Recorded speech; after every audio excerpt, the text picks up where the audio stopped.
SummerSlam 2025-এর night 2 officially শেষ হয়ে গেছে আর oh my god, the beast incarnate Brock Lesnar is back.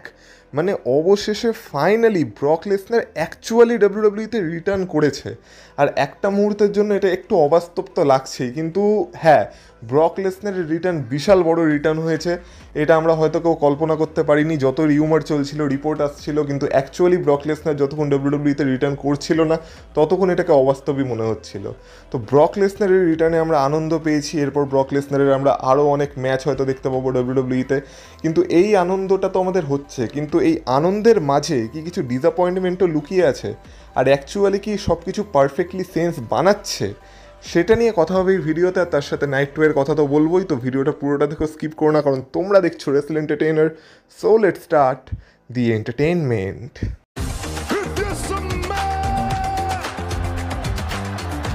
Acknowledge me. Acknowledge me. You there, sitting at home. Acknowledge me. সামারস্ল্যামের night 2 শুরু হয়েছিল triple এইচের সাথে, যেখানে ট্রিপল এইচ এসে সবার প্রথমে সবাইকে সামারস্ল্যামে ওয়েলকাম করে। তারপর ট্রিপল এইচ সেই কথাটাই বলে যেটা সে কালকে প্রেস কনফারেন্সে বলেছিল। মানে সামারস্ল্যামের নাইট 1-এ আমরা যা দেখেছি সেটার তুলনায় সামারস্ল্যামের নাইট 2-তে আমরা যা দেখতে চলেছি সেটা কিছুই না।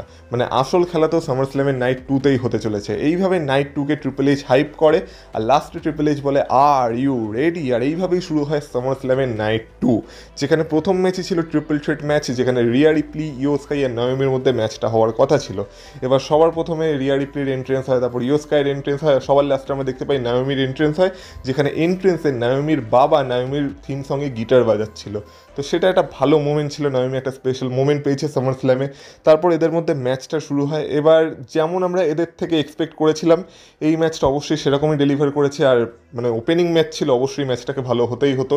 এবার এই ম্যাচের স্টোরি মেনলি এটাই ছিল যে নাওমি তো এই ম্যাচে অ্যাজ আ চ্যাম্পিয়ন আছে, কিন্তু মেন যে স্টোরিটা ঘুরছে সেটা হচ্ছে রিয়া রিপ্লি আর ইও স্কাইয়ের অ্যারাউন্ডে। মানে রিয়া রিপ্লি কখনো ইও স্কাইকে হারাতে পারেনি, তো রিয়া রিপ্লির পুরো ফোকাসই ছিল যাতে সে ইও স্কাইকে মানে হারাতে পারে এই ম্যাচে। কিন্তু ইও স্কাইকে তো শুধু হারালে হবে না, নাওমিও এই ম্যাচে ছিল। তো এই ম্যাচে আমরা তিনজনের তরফ থেকে স্মুথ মুভসেট দেখতে পেয়েছিলাম।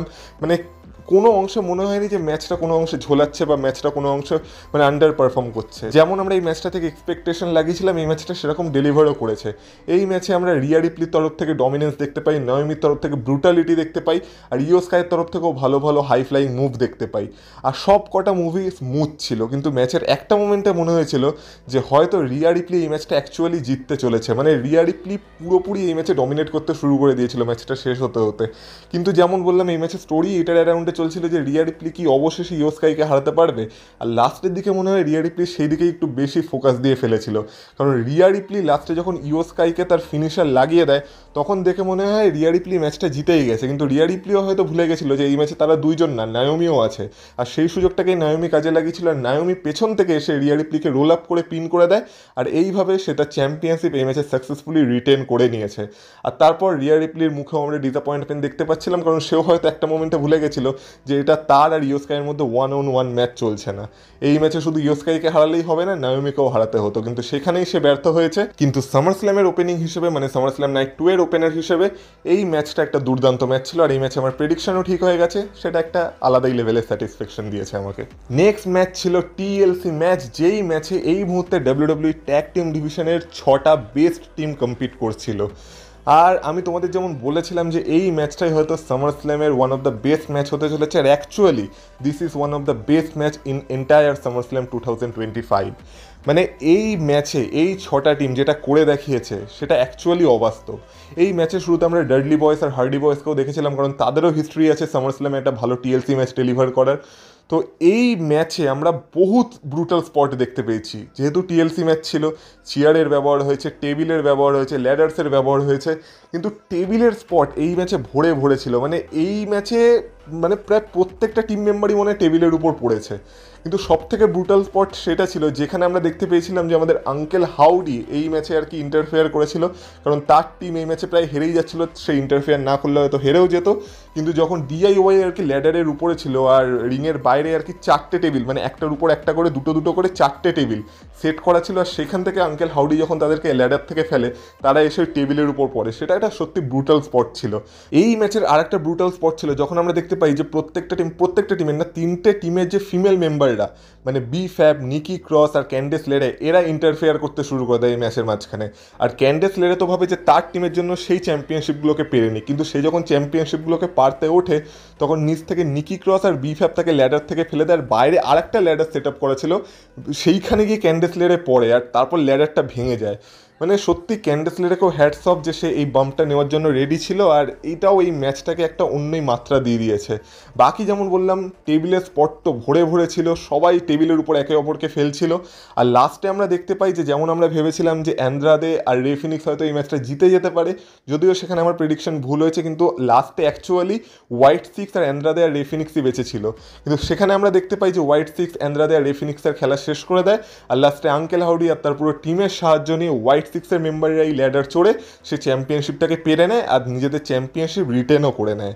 তো হ্যাঁ, এই ম্যাচে আমার প্রেডিকশন ভুল হয়ে গেছে, আমার মনে হয়েছিল যে এই ম্যাচটা হয়তো বেস্ট স্পট হবে হোয়াইট সিক্সের কাছ থেকে চ্যাম্পিয়নশিপ নেওয়ার জন্য, কিন্তু এইখানে যখন ডাব্লিউডাব্লিউ চ্যাম্পিয়নশিপ হ্যান্ড চেঞ্জ করায়নি তখন আমার মনে হয় হোয়াইট সিক্সের কাছে এখন বেশ লম্বা সময়ের জন্যই চ্যাম্পিয়নশিপ থাকতে চলেছে, কারণ এরপর কোনো মানেই হয় না হোয়াইট সিক্সকে পিন করে এই চ্যাম্পিয়নশিপটা হারিয়ে দেওয়ার এই মুহূর্তে।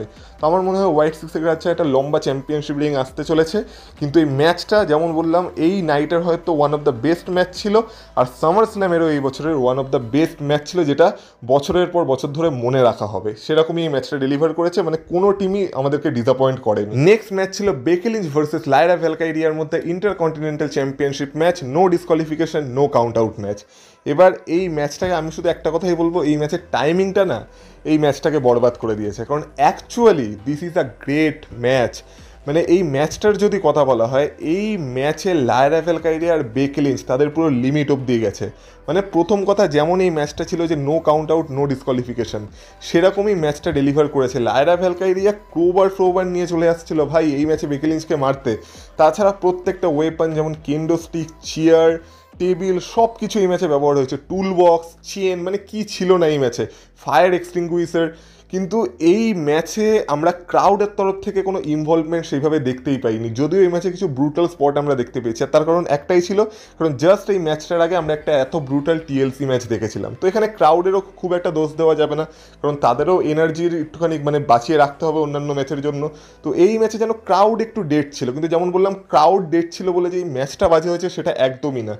এই ম্যাচের কিছু স্পটের যদি কথা বলা হয়, তো যেমন বললাম এই ম্যাচে আমরা ক্রোবারের ব্যবহার দেখেছিলাম, আর সেই ক্রোবার দিয়ে আর কি লায়রা ভ্যালকাইরিয়া বেকি লিঞ্চকে মারতে যাচ্ছিল, কিন্তু কোনোভাবে সেটা মারতে পারে না। তাছাড়া একটা মোমেন্টে আমরা দেখেছিলাম যে বেকি লিঞ্চ লায়রা ভ্যালকাইরিয়ার যে হাত সেইটাকে জেপ টাইট দিয়ে আটকে দিয়েছিল, তারপর লায়রা ভ্যালকাইরিয়া তার দুটো হাত আর ব্যবহার করতে পারছিল না, কিন্তু তবু সে বেকি লিঞ্চের সাথে ফাইট করে যাচ্ছিল সেই অবস্থাতেও। আর বেকি লিঞ্চ তো ভেবেছিল লায়রা ভ্যালকাইরিয়াকে এইভাবেই পুরো শেষ করে দেবে, কিন্তু সে সেটা করতে পারে না, কারণ একটা মোমেন্টে আমরা দেখতে পাই যে লায়রা ভ্যালকাইরিয়া কোনোভাবে তার হাতটাকে ছাড়িয়ে নেয় যখন সে রিংয়ের নিচে যায়, আর রিংয়ের নিচ থেকে আর কি ফায়ার এক্সটিংগুইশার বের করে বেকি লিঞ্চের চোখে মুখে মেরে দেয়। তার আগে আমরা দেখেছিলাম যে দুটো চেয়ার সেট আপ করা ছিল, সেখানে বেকি লিঞ্চ তার ম্যান হ্যান্ডেল স্ল্যাম মেরেছিল। মানে ব্রুটাল স্পটে ভরা ছিল এই ম্যাচটা। এই ম্যাচটা তোমাদের একবার গিয়ে দেখা উচিত, তাহলে তোমরা বুঝতে পারবে যে ম্যাচটা কতটা ব্রুটাল ছিল। কিন্তু যখন আর কি বেকি লিঞ্চ বুঝতে পারে যে সে কোনোভাবেই লায়রা ভ্যালকাইরিয়াকে হারাতে পারবে না, তখন বেকি লিঞ্চ কী করে, লায়রা ভ্যালকাইরিয়ার গলায় একটা চেয়ার আটকে দেয় আর তাকে অ্যানাউন্সার টেবিলে দিয়ে মারে। আর তারপর যখন লায়রা ভ্যালকাইরিয়ার অবস্থা খারাপ হয়ে যায়, তখন সেই ক্রোবারটা যেটা লায়রা ভ্যালকাইরিয়া ব্যবহার করতে চেয়েছিল সেইটা দিয়ে বেকি লিঞ্চ লায়রা ভ্যালকাইরিয়াকে মারতে যায়, আর সেটা যদি একবার মেরে দিত না লায়রা ভ্যালকাইরিয়া পুরো শেষই হয়ে যেত। কিন্তু বেকি লিঞ্চ সেটা মারতে পারে না, কারণ তাকে আটকাতে সেই ম্যাচে ইন্টারফেয়ার করে দেয় বেলি। আর আমি তোমাদের বলেছিলাম বেলির এই ম্যাচে একটা ইনভলভমেন্ট থাকবেই, তো বেলি এসে বেকি লিঞ্চকে আটকে দেয়। তো বেকি লিঞ্চ বেলিকে বোঝানোর চেষ্টা করে যে আমরা হলাম এখানকার ওজি, এ তো সবে নতুন এসেছে, এ আমাদেরকে কীভাবে ওভারসাইডও করতে পারে, তো একে তুইও মার। তো বেলি একবারের জন্য ভাবে যে তার কি লায়রা ভ্যালকাইরিয়াকে মারা উচিত, কিন্তু আলটিমেটলি বেলি লায়রা ভ্যালকাইরিয়াকে মারে না, উল্টে সে বেকি লিঞ্চকেই অ্যাটাক করতে শুরু করে দেয়। তো বেকি লিঞ্চকে যখন অ্যাটাক করতে শুরু করে দেয়, তখন আমরা আরেকটা স্পট দেখতে পাই যেখানে রিংয়ের বাইরে একটা টেবিল সেট আপ করা ছিল, আর বেলি মারতে মারতে বেকি লিঞ্চকে সেই টেবিলে নিয়ে গিয়ে ফেলে, আর উপর থেকে কোথা দিয়ে লায়রা ভ্যালকাইরিয়া ঝাঁপ দিয়ে বেকি লিঞ্চের উপরে পড়ে। তো বেকি লিঞ্চের অবস্থা শেষ হয়ে যায় সেখানেই। কিন্তু তারপর যখন মনে হয় যে এবার তো লায়রা ভ্যালকাইরিয়া জিতেই যাবে, তো তখন আমরা দেখতে পাই বেকি লিঞ্চ রিংয়ে যায়, আর বেলি তখন হাতে একটা চেন বেঁধে রেডি ছিল যে এবার সে বেকি লিঞ্চকে মারবে সেই চেনটা দিয়ে, কিন্তু সে বেকি লিঞ্চের বদলে ভুল করে লায়রা ভ্যালকাইরিয়াকেই অ্যাটাক করে দেয়। আর যখন সে লায়রা ভ্যালকাইরিয়াকে অ্যাটাক করে দেয়, লায়রা ভ্যালকাইরিয়া আগেই এই ম্যাচে তার প্রায় সমস্ত জান প্রাণ হেরে বসেছিল, আর তারপর সেই অ্যাটাকটার পর লায়রা ভ্যালকাইরিয়া আর কিক আউট করতে পারে না, আর বেকি লিঞ্চ সেই সুযোগটাকে কাজে লাগিয়ে লায়রা ভ্যালকাইরিয়াকে পিন করে এই ম্যাচটা জিতে তার চ্যাম্পিয়নশিপও রিটেন করে নেয়, আর এই স্টোরি লাইনটাকে বা এই পুরো রাইভেলারিটাকেও শেষ করে দেয়। কারণ এরপর তো লায়রা ভ্যালকাইরিয়া তাকে চ্যালেঞ্জও করতে পারবে না ম্যাচের স্টিপুলেশন হিসেবে। তো এইখানে ডাব্লিউডাব্লিউ আমাদের দেখানোর চেষ্টা করেছে যে বেলি অ্যাকচুয়ালি চায়নি লায়রা ভ্যালকাইরিয়াকে অ্যাটাক করতে, কিন্তু তবু বেলির কারণেই আর কি লায়রা ভ্যালকাইরিয়া হেরে গেছে।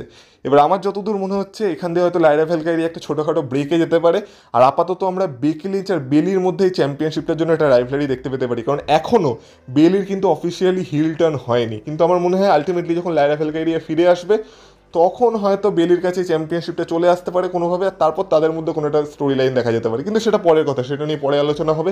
কিন্তু যেমন বললাম আজকে সামার স্ল্যামের এই ম্যাচটা 100% ডেলিভার করেছে। শুধুমাত্র ক্রাউড যেহেতু এই ম্যাচে একটু কম ইনভলভ ছিল, তাই এই ম্যাচটা একটু হয়তো বোরিং লাগতে পারে, কিন্তু ম্যাচের কোয়ালিটি হিসেবে one of the best match ছিল এটাও সামার স্ল্যামের। নেক্সট ম্যাচ আমরা দেখতে পাই ইউনাইটেড স্টেটস চ্যাম্পিয়নশিপের জন্য, যেটা ছিল একটা steel cage match between Jacob Fatu and Solo Sikoa, যেখানে সবার প্রথমে আমাদের ইউনাইটেড স্টেটস চ্যাম্পিয়ন সোলো সিকোয়ার এন্ট্রেন্স হয়, আর তারপর জেকব ফাটুর এন্ট্রেন্স হয়। আর জেকব ফাটু যেহেতু ব্লাড লাইনের ওয়ার উলফ, তাই আজকে সেটা উলফের মাস্ক পরে এসেছিল, তো পুরো ব্যাডাস লাগছিল জেকব ফাটুকে। তারপর তারা আর কি স্টিল কেজের ভেতরে যায় আর ম্যাচটা শুরু হয়। আর আমি বলবো সামার স্ল্যামের কোনো ম্যাচ যদি আন্ডার পারফর্ম করে থাকে, মানে যতটা এক্সপেকটেশন আমাদের ছিল সেই হিসেবে, মানে অন্তত আমার ছিল যতটা এক্সপেকটেশন সেই হিসেবে পারফর্ম করতে পারে না, তো সেটা হলো এই ম্যাচটা। কারণ অ্যাকচুয়ালি আমি এই ম্যাচটা থেকে আরও কিছু ব্রুটাল স্পট এক্সপেক্ট করেছিলাম, আর আমি ভেবেছিলাম এদের দুজনকে যদি স্টিল কেজের ভেতর ছেড়ে দেওয়া হয় এরা কি না কি করে দেবে, কিন্তু অ্যাকচুয়ালি ম্যাচটা সেইভাবে পারফর্মই করে না।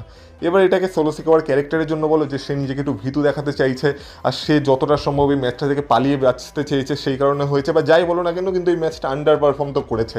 মানে এই ম্যাচটা থেকে ততটা ব্রুটালিটি আমরা দেখতে পাইনি যতটা আমি অন্তত এক্সপেক্ট করেছিলাম।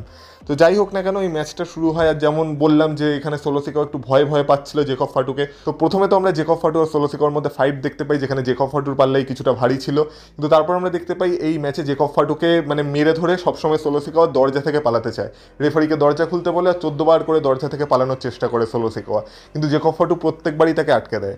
কিছু ভালো মোমেন্ট যদি এই ম্যাচের বলা হয়, তাহলে আমি বলবো যে এই ম্যাচে আমরা দেখেছিলাম যে জেকব ফাটু সামোয়ান স্পাইক থেকে কিক আউট করেছিল, ওই দিক থেকে সোলো সিকোয়াও যে জেকব ফাটুর মুনসল টাইপের যে মুভটা, মানে যেটা জেকব ফাটুর ফিনিশার, সেখান থেকে কিক আউট করেছিল, যেখান থেকে আজ অব্দি কেউ কিক আউট করতে পারেনি। তো সেটা একটা ভালো কুল স্পট ছিল। কিন্তু লাস্টে আমরা দেখতে পাই যখন আর কি জেকব ফাটুর হাত থেকে সোলো সিকোয়াকে কোনোভাবে বাঁচানো যায় না, তখন সোলো সিকোয়ার এমএফটিরা চলে আসে, রিংটাকে ঘিরে নেয়, মানে কেজটাকে ঘিরে নেয়। তারপর ধীরে ধীরে আমাদের জেসি মাটেও আর আমাদের লেজেন্ড টঙ্গালোয়া রিংয়ের উপর চড়তে থাকে, মানে কেজ চড়ে উঠতে থাকে, ওই দিক থেকে আমাদের তালা টঙ্গা উঠতে থাকে। কিন্তু তার আগে আমরা দেখেছিলাম যে জিমি উসো এসে আমাদের লেজেন্ড টঙ্গালোয়া আর ওই দিক থেকে জেসি মাটেওকে মেরে দিয়েছিল, কিন্তু তালা টঙ্গা জিমি উসোর খেলা শেষ করে দিয়েছিল। তারপর জিমি উসোকে মেরে ধরে তালা টঙ্গা কেজ চড়ে উপরে ওঠে, আর সেই সময় আমরা কেজের ভেতরেও যে অ্যাকশন দেখতে পাই, সেখানেও দেখতে পাই যে সোলো সিকোয়া কেজের উপর থেকে টপকে পালানোর চেষ্টা করছিল, কিন্তু জেকব ফাটু তাকে ধরতে যায়, কিন্তু সেই সময় তালা টঙ্গা জেকব ফাটুকে ধরে নেয় আর তার হাতকে হ্যান্ডকাফ দিয়ে রিংয়ের উপরেই বেঁধে দেয়। আর সোলো সিকোয়া ভাবে যে এবার তো সে আটকে গেছে, এবার তো সে আরামসে দরজা দিয়ে পালিয়ে যাবে, কিন্তু যখন সোলো সিকোয়া দরজা দিয়ে পালাতে চায় তখন আমরা দেখতে পাই যে জেকব ফাটু সেই হ্যান্ডকাফটাকে ছিঁড়ে সোলো সিকোয়াকে ধরতে চলে আসে। কিন্তু সেই সময় তালা টঙ্গা যে কাজটা করে সেটা একটু অদ্ভুত ছিল, যে কেজের দরজাটা নিয়ে সোলো সিকোয়া আর জেকব ফাটু দুজনেরই মাথায় দাম করে একটা মেরে দেয়। তারপর জেকব ফাটুর খেলা শেষ হয়ে যায়, মানে সে কিছুক্ষণের জন্য রিংয়ের ভেতরে অজ্ঞান হয়ে পড়ে যায়, আর এই সুযোগটাকে কাজে লাগিয়ে সোলো সিকোয়া দরজা দিয়ে আর কি রিং থেকে মানে কেজ থেকে বাইরে বেরিয়ে আসে, আর যেহেতু সে কেজ থেকে বাইরে বেরিয়ে এসেছিলো সে অটোমেটিকলি এই ম্যাচটাও জিতে যায় আর তার চ্যাম্পিয়নশিপও রিটেন করে নেয়। এবার আমি তোমাদের বলেছিলাম এই ম্যাচে সোলো সিকোয়াকে কোনোভাবেই পিন করতে দেবে না জেকব ফাটুকে, এই ম্যাচে সোলো সিকোয়া জিতলে সেটা রিং থেকে মানে কেজ থেকে এক্সকেপ করেই জিতবে, মানে কেজ থেকে বাইরে এসেই জিতবে, সেই জিনিসটাই হয়েছে। কিন্তু তারপর আমরা দেখতে পাই তারা যখন আর কি সেলিব্রেট করতে করতে চলে যায়, তখন আবার জিমি উসো কোথা থেকে উঠে আসে, উঠে এসে টঙ্গালোয়া আর জেকব ফাটুকে কেজের ভেতর ছুঁড়ে ফেলে দেয়, তারপর কেজের দরজা বন্ধ করে দেয়। আর সেই সময় একটা রাগী জেকব ফাটুর হাতে তারা দুইজন পড়ে যায়, ওই দিক থেকে তালা টঙ্গা আর সোলো সিকোয়া সব কিছু বাইরে দিয়ে দেখতে থাকে, আর জেকব ফাটু ভেতরে তাদের অবস্থা খারাপ করতে থাকে। আর লাস্টে আমরা একটা কুল স্পটও দেখতে পাই, যেখানে জেকব ফাটু আবার তার সেই মুনসল্টটা মারে, কিন্তু এবার পুরো কেজের উপর থেকে, মানে কেজের উপর থেকে তাদের উপর মুনসল্ট মারে, আর এইভাবেই এই ম্যাচটাকে শেষ করা হয়। এবার যেমন বললাম এই ম্যাচটা থেকে আমি একটু বেশি এক্সপেক্ট করেছিলাম, কিন্তু সেই তুলনায় ম্যাচটা সেইভাবে পারফর্ম করতে পারিনি। আমার মনে হয় এটাই হয়তো আমার মতে সামার স্ল্যামের সব থেকে আন্ডার পারফর্ম ম্যাচ ছিল। নেক্সট আমরা ডমিনিক মিস্ট্রিও ভার্সেস এজে স্টাইলসের মধ্যে ইন্টারকন্টিনেন্টাল চ্যাম্পিয়নশিপের ম্যাচ দেখতে পাই, যেখানে সবার প্রথমে ডমিনিকের এন্ট্রেন্স আর তারপর এজে স্টাইলস আজকে এডি গুরেরোর মতো এন্ট্রেন্স করেছিল। আর আজকে এই পুরো ম্যাচে এডি গুরেরোকে ট্রিবিউট দেওয়া হয়েছিল, কারণ এজে স্টাইলসের এন্ট্রিটাও এডি গুরেরোর মতো ছিল, সে যে আর কি মার্চেন্ডাইজ পরে এসেছিল সেটাও এডি গুরেরোর ছিল। মানে বেসিক্যালি আজকে ডমিনিককে এজে স্টাইলস এটাই বোঝাতে চাইছিল যে আমি তোর বাপ, কারণ ডমিনিক এডি গুরেরোকেই তার বাপ বলে মনে করে, রে মিস্ট্রিওকে এখন মনে করে না। তো যাই হোক না কেন, যেমন বললাম এই পুরো ম্যাচে এডি গুরেরোকে ট্রিবিউট দেওয়া হয়েছিল। এবার ম্যাচটা তো ভালো ছিল ভাই, ডমিনিক মিস্ট্রিও আর এজে স্টাইলসের মধ্যে আমরা যে মুভ সেটগুলো দেখতে পেয়েছি, ম্যাচটা যা দেখতে পেয়েছি, যে হাই ফ্লাইং মুভগুলো দেখতে পেয়েছি, সব বেটার ছিল। কিন্তু ম্যাচের কিছু টকিং পয়েন্টের কথা বলি, তো যেমন বললাম এই পুরো ম্যাচে এডি গুরেরোকে ট্রিবিউট দেওয়া হচ্ছিল। তো ম্যাচের একটা মোমেন্টে আমরা দেখতে পাই যে ডমিনিক এডি গুরেরোর যে লাইনটা ছিল যে লাই চিট স্টিল, মানে সবসময় চিটিং করে যেত, ডমিনিকও সেটা করার চেষ্টা করে, কারণ এটা তো কোনো নো ডিসকোয়ালিফিকেশন ম্যাচ ছিল না, তাই চেয়ারের ব্যবহার ইলিগাল ছিল। তো ডমিনিক একটা চেয়ার নিয়ে আসে, চেয়ারটাকে রিংয়ের মধ্যে বাড়ি মেরে সেই চেয়ারটাকে এজে স্টাইলসের হাতে দিয়ে নিজে উল্টে পড়ে দেয়, যেটা এডি গুরেরও করতো আর কি। মানে রেফারি যদি দেখে তখন রেফারি ভাববে যে ডমিনিককে হয়তো এজে স্টাইলস চেয়ার দিয়ে মেরেছে, তাই এই ম্যাচটা ডিসকোয়ালিফাই হয়ে যাবে এজে স্টাইলস, আর ডমিনিক জিতে যাবে। কিন্তু এজে স্টাইলসও চালাক আছে, এজে স্টাইলস বলছে তুমি চলো ডালে ডালে, আমি চলি পাতায় পাতায়। এজে স্টাইলস তখন কি করে, রেফারি দেখার আগে সে চেয়ারটাকে নিজের গলায় পড়ে নেয়, তারপর নিজেও উল্টে পড়ে যায়, উল্টে পড়ে এমন ভান করতে থাকে যেন ডমিনিক তাকে মেরেছে। তো রেফারি যখন দুজনকেই দেখে, রেফারি বুঝতে পারে না যে অ্যাকচুয়ালি কে কাকে মেরেছে, আসলে তো কেউই কাউকে মারেনি, দুজনই নাটক করছিল। তো এইভাবে এডি গুরেরোকে তারা আবার ট্রিবিউট দেয়, কিন্তু লাস্টে আমরা দেখতে পাই যে ডমিনিক এডি গুরেরোর পথে চলেই এই ম্যাচটাকে জেতে। সেটা কীভাবে, কারণ এজে স্টাইলস যখন ডমিনিকের উপর তার সাবমিশন মুভ লাগাতে যায়, তখন ডমিনিক কী করে, তার জুতোটাকে আগে থেকেই খুলে রাখে। এবার এই কারণে যখন এজে স্টাইলস তার সাবমিশন মুভ লাগায়, সেই জুতোটা এজে স্টাইলসের হাতে চলে আসে, আর এজে স্টাইলসের মুভটা ঠিকমতো লাগে না। আর সেই সময় রেফারির নজর অন্যদিকে ছিল, এজে স্টাইলস তখন তার ফিনিশার হিট করতে যায়, কিন্তু ডমিনিক তখন সেই জুতোটা দিয়েই প্রথমে এজে স্টাইলসকে অ্যাটাক করে, তারপর উপর থেকে একটা ফ্রক স্প্ল্যাশ মারে, আর এজে স্টাইলসের খেলা এখানে শেষ হয়ে যায়। মানে বলা যেতে পারে চিটিং করেই ডমিনিক মিস্ট্রিও জিতলো, কিন্তু ডমিনিক মিস্ট্রিও এই ম্যাচে এজে স্টাইলসকে হারিয়ে দিয়েছে আর তার চ্যাম্পিয়নশিপ সাকসেসফুলি রিটার্ন করে নিয়েছে। এই ম্যাচেও লিভ মর্গ্যানের কোনো রকম রিটার্ন বা কিছু হয়নি, কিন্তু এইটা দেখার বিষয় হবে যে ডমিনিক কিন্তু ক্লিন জেতেনি, চিটিং করে জিতেছে। তাই এই রাইভালরিটা আর একটু টানা যেতে পারে, মানে যদি ডাব্লিউডাব্লিউ চায় তো। ম্যাচটা ভালো ম্যাচ ছিল, পুরোপুরি এডি গুরেরোর মতাদর্শে চলেছে দুজনই, তারই দেখানো পথে চলেছে, আর ডমিনিক তার চ্যাম্পিয়নশিপও রিটেন করে নিয়েছে, আমার প্রেডিকশনও ঠিক হয়ে গেছে, তো আর কি চাই। এবার ফাইনালি কথা বলা যাক এই বছরের সামার স্ল্যামের মেন ইভেন্টের, যেটা ছিল সব থেকে anticipated match, John Cena versus Cody Rhodes street fight for undisputed W W championship. এবার এই ম্যাচে সবার প্রথমে আমরা কোডি রোডসের এন্ট্রেন্স দেখতে পাই, যেখানে এন্ট্রেন্সের শুরুতে কোডি রোডসের বাবা ডাস্টি রোডসের কিছু বাণী শোনানো হয়, তারপর কোডি রোডসের একটা স্পেশাল এন্ট্রেন্স হয় যেটা দেখার মতো ছিল, আর তারপর হয় জন সিনার এন্ট্রেন্স, আর আবার আমরা সেই পুরনো জন সিনার এন্ট্রেন্সকে ফিরে পাই। মানে এতদিন জন সিনা যেমন অন্ধকারের মধ্যে দিয়ে হেঁটে হেঁটে আসছিল, সেই সব আর হয় না, জন সিনার সেই রং চঙে এন্ট্রেন্স আমরা দেখতে পাই, যেখানে জন সিনা ক্যামেরাম্যান স্টু এর সাথে কথা বলে, দৌড়ে দৌড়ে রিঙে যায়, মানে সব কিছুই আগের মতো ছিল, মানে আমাদের face John Cena is actually back. আর তারপরেই ম্যাচটা শুরু হয়, কিন্তু ম্যাচের শুরুতে আমরা দেখতে পাই দুজনের মধ্যে একটা রেসপেক্টেড মোমেন্ট হয়, যেখানে আজকে জন সিনা অ্যাকচুয়ালি কোডি রোডসকে হাক করে আর তাকে রেসপেক্ট দেখায়, আর তারপর বলে লেটস ডু দ্য ম্যাচ। এই বলে এই ম্যাচটা শুরু হয়। যেহেতু এটা একটা স্ট্রিট ফাইট ছিল, এইটা একটা ডেফিনেশন অফ স্ট্রিট ফাইট, মানে অ্যাকচুয়ালি একটা স্ট্রিট ফাইট এরকমই হওয়া দরকার। আর অ্যাকচুয়ালি এই ম্যাচটা সামার স্ল্যামের one of the greatest match হিসেবে হিস্ট্রিতে যাবে, কারণ এই ম্যাচে দুজন কি করেনি, মানে একটা স্ট্রিট ফাইটে যা যা হতে পারতো এই ম্যাচে সব কিছু হয়েছে, সব কিছু। মানে আমরা স্টিল স্টেপসের ব্যবহার দেখতে পাই, যেখানে স্টিল স্টেপসের সে নিচের অংশটাকে তো জন সিনা কোডি রোডসের মাথাতেই ছুঁড়ে মারে আর কি, মানে গায়ের দিকে ছুঁড়ে মারে, সেটা তার গায়ে গিয়ে লাগে। তাছাড়া সমস্ত রকম ওয়েপন্সের ব্যবহার আমরা দেখতে পাই, চেয়ারের ব্যবহার আমরা দেখতে পাই, রিংয়ের মধ্যে অ্যাকশন চলে, রিং সাইডে অ্যাকশন চলে, আমরা দেখতে পাই অ্যানাউন্সার টেবিলে জন সিনা কোডি রোডসকে একটা অ্যাটিটিউড অ্যাডজাস্টমেন্ট মেরে অ্যানাউন্সার টেবিল ভেঙে দিয়েছিল। তাছাড়া তারা অডিয়েন্সের মধ্যে গিয়ে মারপিট করে, যেখানে একটা ব্যারিকেডের মধ্যে কোডি রোডস জন সিনাকে তুলে ফেলে দিয়েছিল। মানে একটা স্ট্রিট ফাইটে যা যা হতে পারতো সব কিছু এই ম্যাচে ছিল।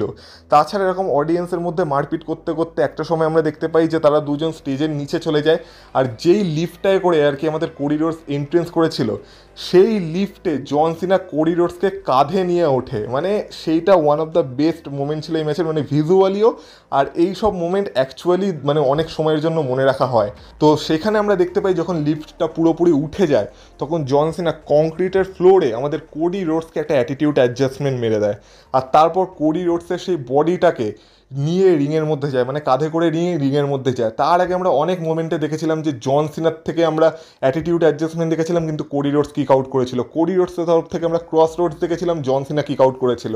এই ম্যাচে আমরা সুপার সিনাকে দেখতে পাই, মানে যখন জন সিনা দেখে যে কোডি রোডসকে এইভাবে হারানো যাচ্ছে না, তখন জন সিনা টেবিলে সেট আপ করে, আমরা টেবিলের কিছু স্পট দেখতে পাই।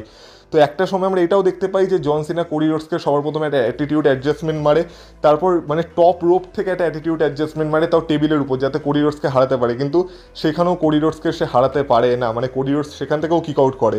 কোডি রোডস একবার পরপর 3টে ক্রস রোডস মেরে দিয়েছিল, কিন্তু সেখানে জন সিনা কিক আউট করে। মানে মোমেন্ট আফটার মোমেন্ট ছিল এই ম্যাচে, মানে অ্যাকচুয়ালি ম্যাচটা one of the greatest match যেমন আমি বলছি। তো লাস্টে যখন কোডি রোডস দেখে যে সে কোনোভাবেই জন সিনাকে হারতে পারছে না, সুপার সিনা ইজ ব্যাক আমরা বলতে পারি, সেই সময় এবার কোডি রোডস তার হিল ট্যাকটিক্স ইউজ করতে শুরু করে। আর এখানে দেখে মনে হয় হয়তো কোডি রোডসের হিল টার্ন হতে চলেছে, কারণ আমরা দেখতে পাই কোডি রোডস যে একদম নিচের রোপটা সেইটাকেই খুলে দেয়, খুলে সেইটা দিয়ে জন সিনাকে অ্যাটাক করতে থাকে, কিন্তু তারপরেও জন সিনা কিক আউট করে। তো কোডি রোডস তারপর সেই চ্যাম্পিয়নশিপটা নিয়ে আসা, চ্যাম্পিয়নশিপটা দিয়ে জন সিনাকে অ্যাটাক করতে যায়, মানে যেটা এতদিন জন সিনা করে এসেছিল, কিন্তু সেটা সে করতে পারে না। জন সিনা কাউন্টার করে, তারপর জন সিনার হাতেও চ্যাম্পিয়নশিপ চলে আসে, আর এরপর জন সিনার টাইম ছিল কোডি রোডসকে চ্যাম্পিয়নশিপটা দিয়ে অ্যাটাক করার। কিন্তু এখন যেহেতু আমাদের old John Cena is back, আর জন সিনা কোনো রকম এইসব মুভ ইউজ করে না, তো জন সিনা চ্যাম্পিয়নশিপটাকে ফেলে দেয়, আর সেই চ্যাম্পিয়নশিপটাকে ইউজ করে না। আর এই মোমেন্টে না আমার প্রত্যেকবার মনে হচ্ছিল যে এই হয়তো রক এলো, এই হয়তো রক এলো। এবার দোষটা হয়তো আমারই, কারণ আমি এইভাবে এক্সপেকটেশন লাগিয়ে বসেছিলাম ম্যাচটা থেকে। যদিও ডাব্লিউডাব্লিউ আমাদের এক্সপেকটেশন লাগানোর মতো সব কারণ দিয়েছিল, এমন না যে ডাব্লিউডাব্লিউ আমাদের কারণ দেয়নি, কিন্তু তবু দোষ আমাদেরই যে আমরা এক্সপেকটেশন লাগিয়ে বসেছিলাম। তো রক তো নিজের বাড়ি বসেই সামার স্ল্যাম দেখেছে, রকের এখানে কোনো রকম কোনো ইনভলভমেন্ট থাকে না। তো লাস্টে আমরা দেখতে পাই যে আলটিমেটলি এত কিছু করার পরেও যখন একটা টেবিলের উপর জন সিনাকে কোডি রোডস একটা ক্রস রোডস লাগিয়ে দেয়, তখন জন সিনা আর কিক আউট করতে পারে না। 1, 2, 3, জন সিনার চ্যাম্পিয়নশিপ রিং এখানে শেষ হয়ে যায়, আর কোডি রোডস আবার হয়ে যায় আমাদের brand new undisputed WWE champion.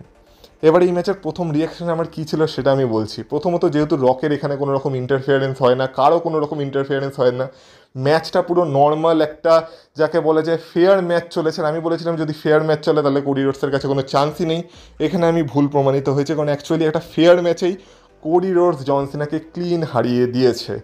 কিন্তু প্রথম দিকে তো আমার মনে হচ্ছিল অ্যাকচুয়ালি কি এই ম্যাচের কোনো সেন্স আছে, অ্যাকচুয়ালি ম্যাচটা সেন্স নেই, কারণ লাভের লাভ এতে কী হলো, জন সিনা আবার ভালো হলো, আবার জন সিনা হারতে শুরু করে দিল। মানে এর থেকে তো জন সিনা হয়তো হিলই ভালো ছিল, অন্তত জন সিনা ম্যাচ জিতে তো যেত। কিন্তু এখন আবার জন সিনা ভালো হওয়ার পর থেকে জন সিনা আবার হারের স্ট্রিক এবার ধীরে ধীরে ধীরে ধীরে শুরু হয়ে যাবে, যেখানে জন সিনা তার চ্যাম্পিয়নশিপই হেরে গেল। চ্যাম্পিয়নশিপ নিয়ে বাড়ি যাওয়ার কথা তো দূর, সে চ্যাম্পিয়নশিপটাকে তার লাস্ট ম্যাচ অবধিও নিয়ে যেতে পারলো না। আর কোডি রোডস আবার তার সেই পুরনো ক্যারেক্টারের সাথেই চ্যাম্পিয়ন হয়ে গেছে। আর যেমন বললাম, আমি তোমাদের বলেছিলাম এইভাবে কোডি রোডস চ্যাম্পিয়ন হলে অ্যাকচুয়ালি এতে লাভের লাভ কিছু হবে না, হয়তো সত্যিই লাভের লাভ কিছু হবে না, কারণ এতে চেঞ্জটা কী হলো, কিছুই চেঞ্জ হয়নি।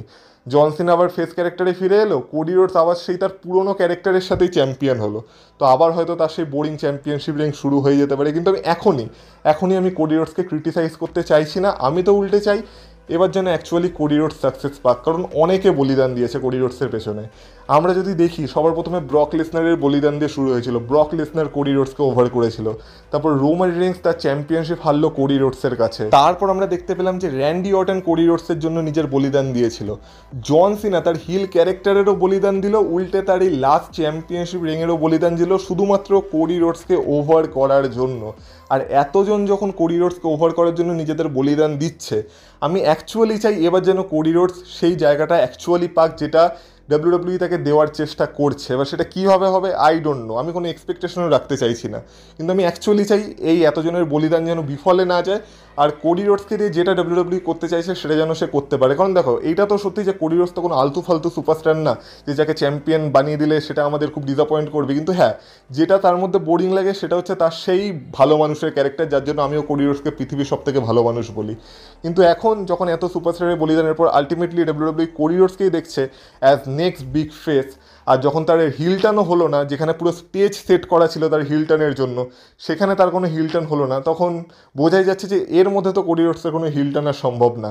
আর কেন সম্ভব না আই ক্যান আন্ডারস্ট্যান্ড, কারণ দেখো, ধরে নাও কোডি রোডসের হিল টার্ন হয়ে যেত এই ম্যাচে, তো আমরা যেটা চাইছিলাম আর কি, যেটা হওয়ার পুরো চান্সও ছিল, কিন্তু সেটা যদি হয়ে যেত তাহলে ডাব্লিউডাব্লিউর বিগেস্ট বেবি ফেস এরপর কে হতো? জেউসো? একদমই না, সেটা তো আরও খারাপ হতো। আর এই মুহূর্তে অ্যাকচুয়ালি আর ডাব্লিউডাব্লিউতে সেই লেভেলের কোনো বেবি ফেস নেই কোডি রোডস বাদে। আর যদি তোমরা জন সিনাকে বলো, জন সিনা আর কতদিন, আর মাত্র 13টা ডেট বাকি আছে, তারপরে জন সিনাও চলে যাবে। তো ডাব্লিউডাব্লিউকে ক্যারি করবে কে? Roman Reigns. অবশ্যই এখন রোমান রিংসের বেবি ফেস টার্ন হয়েছে, কিন্তু রোমান রিংস কতদিন ডাব্লিউডাব্লিউতে আসে সেটাও আমরা দেখতে পাচ্ছি।